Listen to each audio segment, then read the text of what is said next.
Darkness. Go. It's Touma021 from TeamForceRandom. Going to be showing you Shadow Paladin deck profile.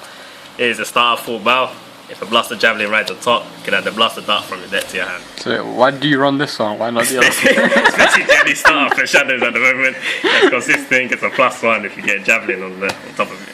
That was a dead, by the way. Now, chicken like that.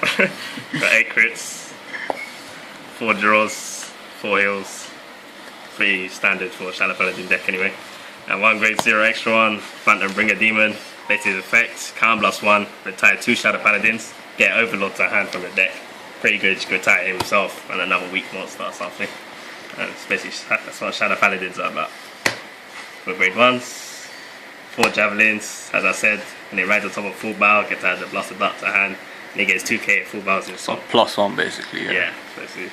2 Nightmare Painters, this effect's very good, because when it's called on Vanguard or Vanguard circles, you can put 1 card from your hand into the soul. Basically it's for putting Fire Blaster Dragon into soul, so you get 13k for Overlord. 4 Black Sage Charons, 8k Gorillas, 1 Bat. It's a plus 10k booster for any blaster monster, and 1 Perfect Guard. Why 1? As I said last week, cheap bastard.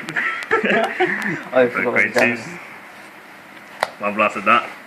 Effect's not very good. Gets added to your hand, only 1. Counter Blast 2. Retires any card on the field. Don't want to do this effect much, too much Counter Blast. Pretty shit. Anyway, 2 Mackers. This effect's good. Counter Blast 2. Get to call 1 grade 1 or lower Shadow Paladin from your deck to same column as behind it. You can call 1 Painter, do this effect, add it to Soul. You can call any card. It's good. 1 Domain. This effect. Counter Blast 1. Discard 1 Shadow Paladin and draw 2. Very weak, but you get draw advantage. So Ask a question, yeah. People run 2 of them. Why are you running 1? So I've only got 1. 2 Masquerades. When the blaster monsters in 3 Masquerades. When the blaster monsters in Vanguard, gains 3k when it attacks. Pretty good. Builds good columns against cross rides and whatnot. 2 10k Vanilla Rugos.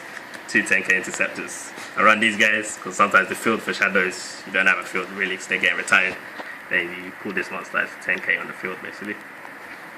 Sure, 10k shield. 10k is that. Now for grade 3s. Run 2 card. Normally you won't see this in the Shadow Paladin deck. This card's very good because you get to call the top card of your deck to the field. If you're using Dragon's effect in that match, you can retire this and 2 other cards that you called. And then basically builds up the field and gets rid of triggers if not. Got 3 dragons, main monster of the deck. His effect, Counter Blast 2, retire 3 Shadow Paladins against 10k and a crit. Once again, in effect, you don't want to be using too much because it wastes too much Counter Blast and they can just perfect guard against it. And I run 4 Overlords. The cross ride, 13k if you have Fire Blaster Dragon and Soul. And his effect, Counter Blast 3, against 10k and a crit. And once again, another effect you don't want to be using too much because it's too much Counter Blast. They match perfect guard, yeah. You just feel like a dickhead. And that's Touma021 from TeamForceRandom. Stay like that.